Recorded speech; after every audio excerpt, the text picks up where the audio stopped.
Assalamualaikum warahmatullahi wabarakatuh. Salam sejahtera untuk kita semuanya. Para mahasiswa yang berbahagia, pada hari ini kita bertemu lagi di dalam mata kuliah Pendidikan Bahasa dan Etika Jawa. Minggu kemarin kita sudah membahas tentang etika Jawa, baik dari beberapa pendapat para ahli termasuk Franz Magnus Suseno, itu peneliti tentang etika Jawa, juga membahas mengenai pengertian etika Jawa. Juga kita membahas lagi kemarin sumber-sumber etika Jawa dan ciri-ciri etika Jawa, beberapa slogan etika Jawa, dan kita juga membahas mengenai etika wayang. Wayang ini merupakan juga sumber dari etika Jawa. Sekarang ataupun pada hari ini kita akan membahas mengenai karakteristik orang Jawa ataupun sifat dan kebiasaan orang Jawa ataupun masyarakat Jawa. Sekali lagi pembahasan ini karena membahas mengenai karakteristik orang Jawa ataupun masyarakat Jawa, bukan berarti kita mengarah pada Jawa sentris, mengunggul-unggulkan karakteristik orang Jawa. Tapi kita memang sedang membahas tentang karakteristik orang Jawa. Maka bagi yang bukan orang Jawa tetapi mahasiswa juga, agar mengikuti, karena ini pembelajaran mempelajari tentang karakteristik orang Jawa. Bukan berarti kita mau Jawa sentris, tetapi memang inilah karakteristik, sifat dan kebiasaan orang Jawa. Saudara-saudara mahasiswa, menurut Kuncoro Ningrat, Kuncoro Ningrat pada tahun 1996 mendefinisikan bahwa masyarakat Jawa adalah sebagai salah satu masyarakat yang hidup dan tumbuh berkembang dari zaman dahulu sampai sekarang dan turun-temurun yang menggunakan bahasa Jawa dalam berbagai ragam dialeknya serta mendiami sebagian besar Pulau Jawa.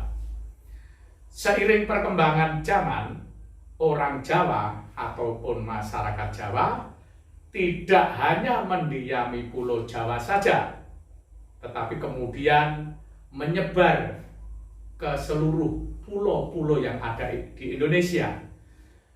Ada Pulau Sumatera, Pulau Kalimantan, dan pulau-pulau yang berada di Indonesia. Di sana banyak masyarakat Jawa.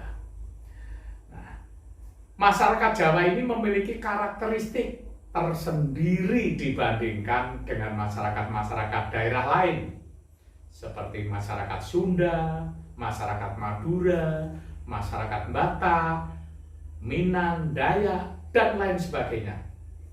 Nah, di luar Pulau Jawa banyak ditemukan masyarakat Jawa, termasuk karena akibat adanya program transmigrasi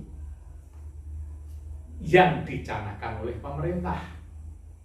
Jadi program transmigrasi itu kebanyakan dari Jawa dipindahkan ke Sumatera, ke Kalimantan, dan pulau-pulau lain yang penduduknya dirasa masih kurang. Kalau di Pulau Jawa jelas itu penduduknya meledak banyak sehingga ditransmigrasikan untuk ke Pulau Kalimantan, Sumatera, dan lain sebagainya.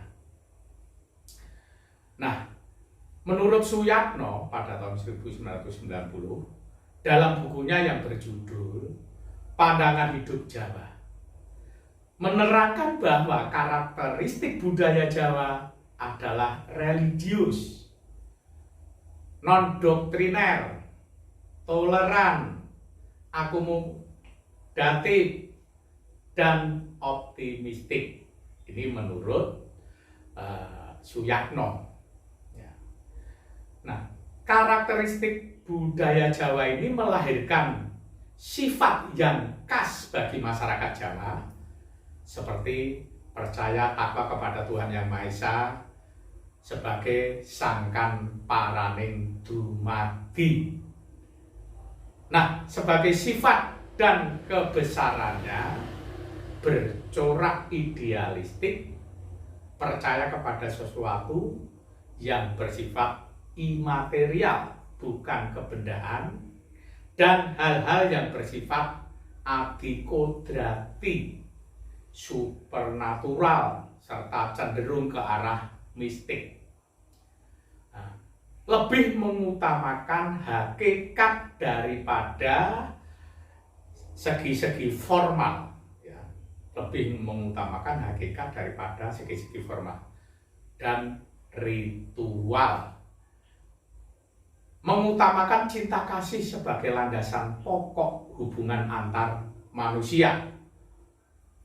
Percaya pada takdir dan cenderung bersikap pasrah. Ya, cenderung bersikap pasrah. Ya, cenderung gotong royong, rukun, damai, dan kurang kompetitif karena mengutamakan materi. Ya, jadi kurang kompetitif. Ya, mengutamakan materi itu orang Jawa kurang kompetitif. Nah, ada 20 karakteristik, ya, sifat dan kebiasaan orang Jawa. Tetapi ini hanya ancer-ancer. Mungkin sifat kebiasaan orang Jawa lebih dari 20 karakteristik.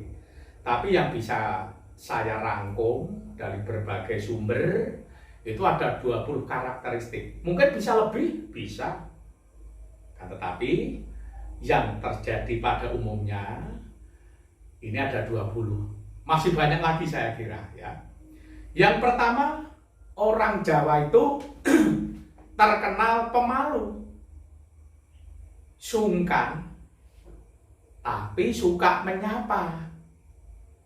Terkenal pemalunya itu karena belum kenal, masih ada rasa sungkan, tapi suka menyapa. Ya, biasanya orang Jawa itu masih malu dan sungkan apabila berada di lingkungan yang baru.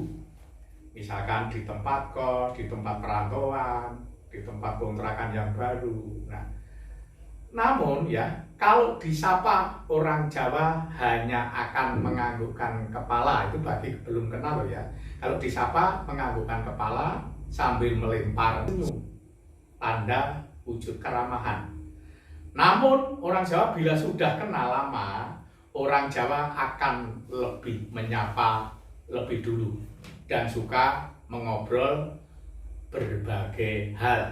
Orang Jawa kalau sudah kenal.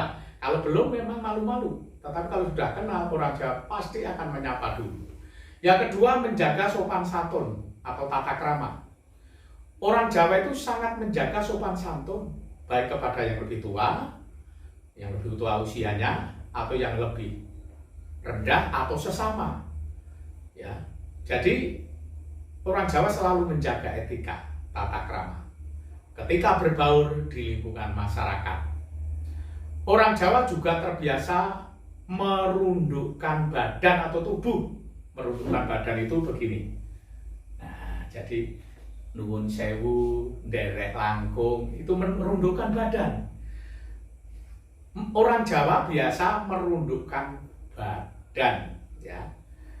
Apabila orang Jawa itu melewati ataupun kebetulan dia lewat di depan orang yang lebih tua yang sedang dia bercakap-cakap, orang Jawa lewat pasti merundukkan badannya, tubuhnya sambil mengucap nuwun sewu, nderek langkung. Nah, ketika berjalan di depannya pasti merundukkan kepala kepada yang lebih tua atau orang yang lebih dihormati sebagai wujud penghormatan dan implementasi sopan santunnya orang Jawa. Yang ketiga, orang Jawa itu dikenal kalem. Kalem artinya tidak tergesa-gesa, tenang, santai dalam menghadapi apapun masalahnya. Dalam hal pekerjaan, orang Jawa dikenal pekerja yang baik, berdedikasi tinggi, apa yang menjadi tanggung jawabnya, dan disiplin. Nah, cara bicara dengan orang lain juga tidak kasar. Orang Jawa itu bicara dengan orang lain dengan nada yang halus budi bahasanya, ya, suka berpikir positif dalam segala keadaan, narimo ing pandum. Yang keempat, ramah. Orang Jawa itu dikenal ramah kepada siapapun, suka melempar senyum, ya, suka melempar senyum lebih dahulu bila berpapasan dengan orang lain, dan akan menyapa terlebih dahulu. Lebih menghindari konflik, ya. Orang Jawa itu lebih menghindari konflik. Orang Jawa lebih suka mengalah untuk menghindari permasalahan yang lebih panjang, yang berlarut-larut. Bukan berarti takut, lebih banyak mengalah. Mengalah untuk menang orang Jawa itu. Jadi tidak mau terlibat percecokan yang berkepanjangan yang tidak ada manfaatnya. Yang keenam, sederhana dan tidak neko-neko. Orang Jawa itu sederhana. Kesederhanaan juga melekat pada orang Jawa. Ya, orang Jawa itu dikenal sederhana, tidak neko-neko, tidak glamor, tidak berhidup mewah-mewahan. Yang ketujuh, pekerja keras dan kreatif. Orang Jawa itu suka bekerja keras dan dia kreatif. Yang kedelapan, tidak suka boros, suka gemi setiti ngati-ati, ya. Jadi tidak suka boros, gemi setiti ngati-ati bukan berarti pelit. Bukan berarti pelit. Pengeluaran itu tidak sembarang dengan mudahnya dikeluarkan yang tidak ada manfaatnya. Jadi setiti gemi ngati-ati itu bukan berarti pelit, tapi benar-benar memanfaatkan keuangannya, ya, yang dimiliki untuk kepentingan yang lebih penting. Nah, kalau tidak penting, orang Jawa tidak akan mengeluarkan hal-hal yang tidak penting, biaya yang besar. Yang ke-9, ya, tadi yang ke-8 tidak suka boros. Lalu tidak suka boros. Yang ke-9 menerima apa adanya. Narimo ing pandum, artinya menerima adanya, narimo ing pandum, panduming dari Gusti Allah. Jadi orang Jawa itu nerimo ing pandum, artinya tidak ngongso, ya, tidak ngongso, tidak gege mongso, nerimo ing pandum dari Gusti Allah, ya.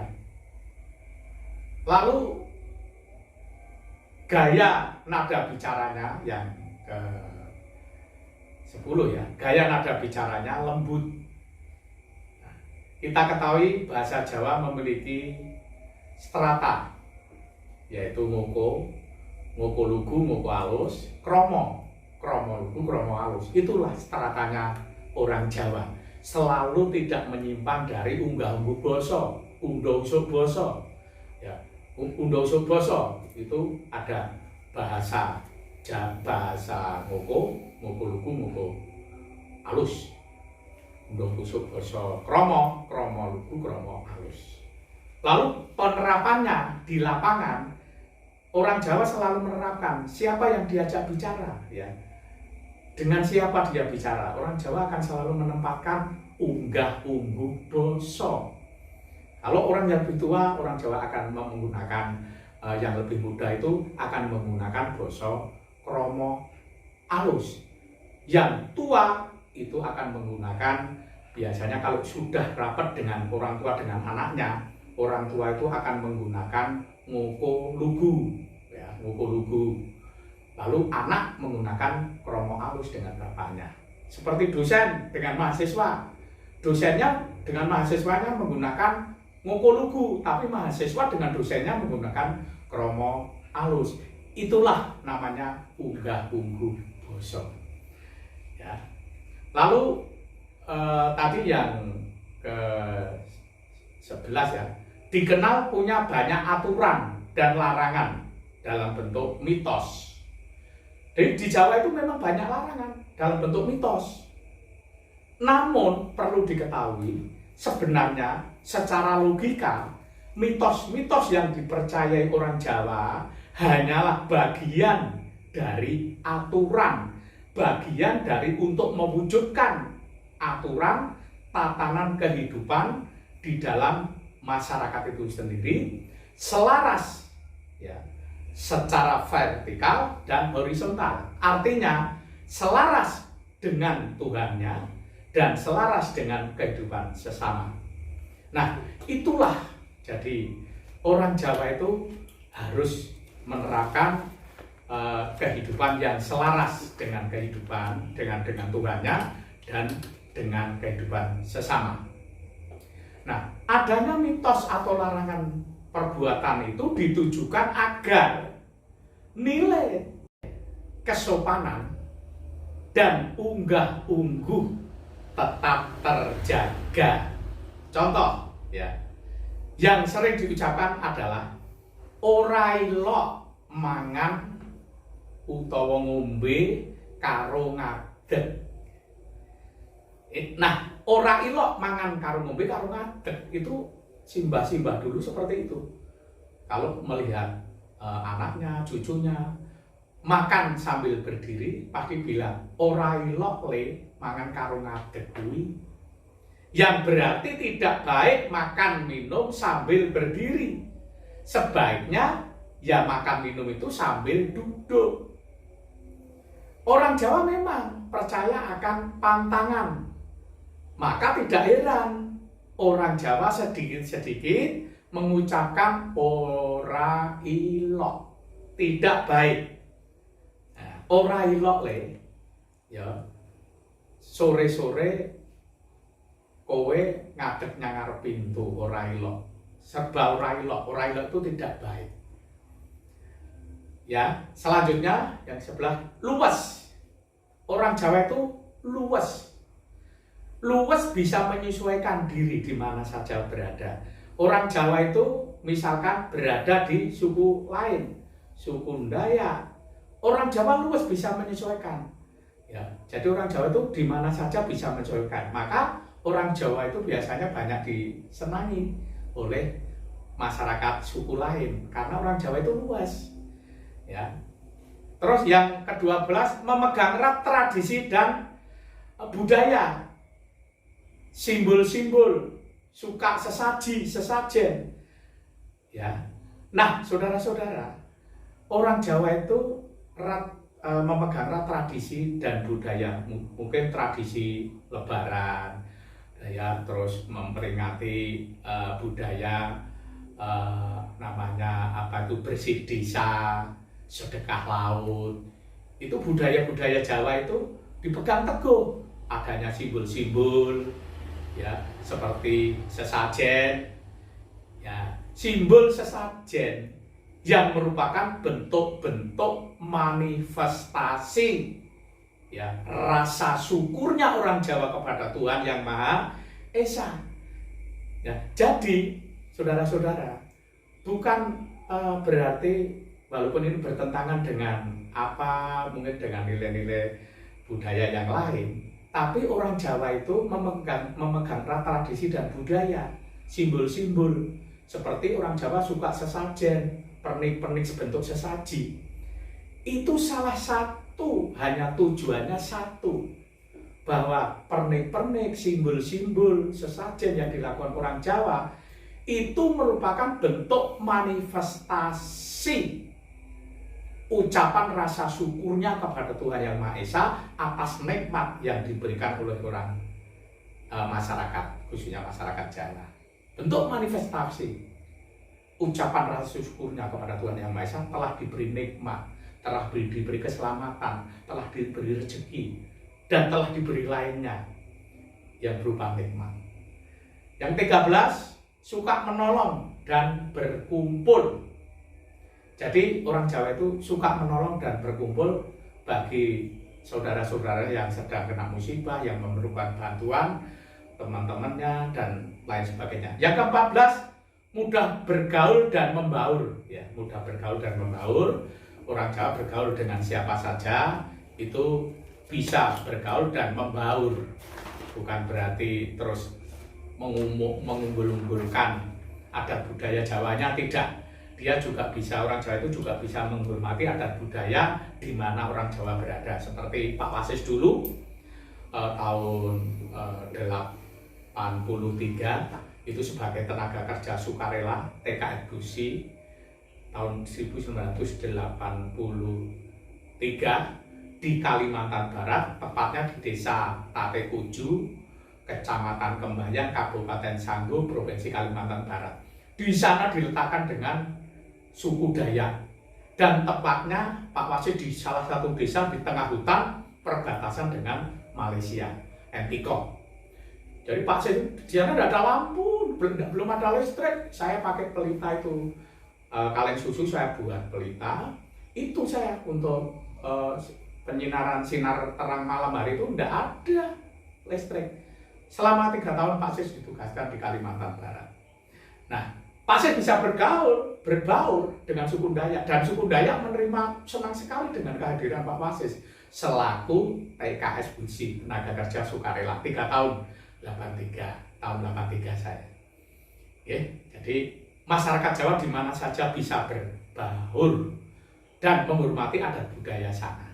Pak Wasis bisa bahasa Dayak, ya, kok nyinip obus, nah, dan lain sebagainya. Yang ke-15, tata bahasa berdasarkan pada nilai kesopanan. Jadi memakai tata bahasa yang berdasarkan pada nilai-nilai kesopanan, berdasarkan unggah-ungguh basa, tidak asal bicara, ning bicaranya pakai dasar. Yang ke-16, kebiasaan muluk kalau makan. Orang Jawa itu loh, ya sekarang sih untuk modern karena era globalisasi sudah pakai sendok. Tapi orang Jawa pada hakikatnya, dulunya simbah-simbah itu kalau makan pakai puluk, dimuluk. Tidak pakai sendok, dipuluk. Pak Wasis saja sekarang seret. Muluk itu nyaman, nikmat, enak sekali. Ya, tidak pakai sendok itu. Yang ke-17, memiliki filosofi hidup mengalir seperti air. Ya, artinya tidak ngongso, ya, tapi mengalir seperti air. Yang ke-18, suka mengalah. Tidak suka berkelahi, padu, ribut. Lebih mengutamakan hidup adem, ayem, tentrem. Tidak suka bermusuhan orang Jawa itu. Yang ke-19, penurut. Dalam arti orang Jawa itu penurut. Kalau bawahan ya selalu nurut dengan atasan. Kalau anak selalu nurut dengan perintah orang tua. Bawahan selalu nurut perintah atasan. Itu orang Jawa itu penurut. Anak diperintah orang tua, "Le, kamu ngaji." Anak langsung menurut perintah orang tua, penurut. Yang ke-20, mensyukuri apa yang terjadi dan mengambil sisi positif meskipun tertimpa musibah buruk, akan selalu mengambil hikmah di balik musibah. Contoh, misalkan anaknya kecelakaan motornya rusak, tapi anaknya selamat. Orang Jawa pasti berucap, "Untung anak saya selamat walaupun motornya rusak. Masih untung." Dengan kata ini orang Jawa itu selalu mensyukuri apapun yang terjadi dan mengambil sisi positif meskipun tertimpa musibah buruk. Ya, akan selalu mengambil hikmah di balik musibah. Karena apa? Semuanya selalu diserahkan, dikembalikan kepada Allah yang Maha Kuasa.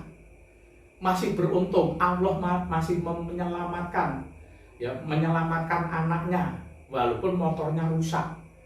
Bersyukur, ya Allah, anak saya masih diselamatkan. Terima kasih ya Allah. Nah, orang Jawa selalu mengambil hikmah di balik musibah. Ini saudara-saudara, karakteristik, ya, sifat dan kebiasaan orang Jawa ada 20, tetapi saya katakan masih ada lebih dari 20. Tapi yang perlu saya sampaikan, kebiasaan pada umumnya ada 20 ini. Saya kira itu saudara-saudara, pertemuan pada hari ini. Kita bertemu di minggu depan. Jangan lupa membuat makalah ya, makalah. Saya beri waktu ya. Nanti makalahnya setelah dulu makalah pertama itu kan dulu dari awal, dari undosuk basa, tataran tembung sampai unggah-ungguh basa ya. Sekarang setelah unggah-ungguh basa sampai pada karakteristik atau sifat dan kebiasaan orang Jawa sampai di sini. Jadi kalau dulu batasannya unggah-ungguh basa. Setelah unggah-ungguh basa, materi kuliah selanjutnya sampai pada karakteristik orang Jawa. Itu dibuat sebelum UAS segera dikumpulkan di Pak Wasis. Terima kasih. Akhirul kalam. Wassalamualaikum warahmatullahi wabarakatuh.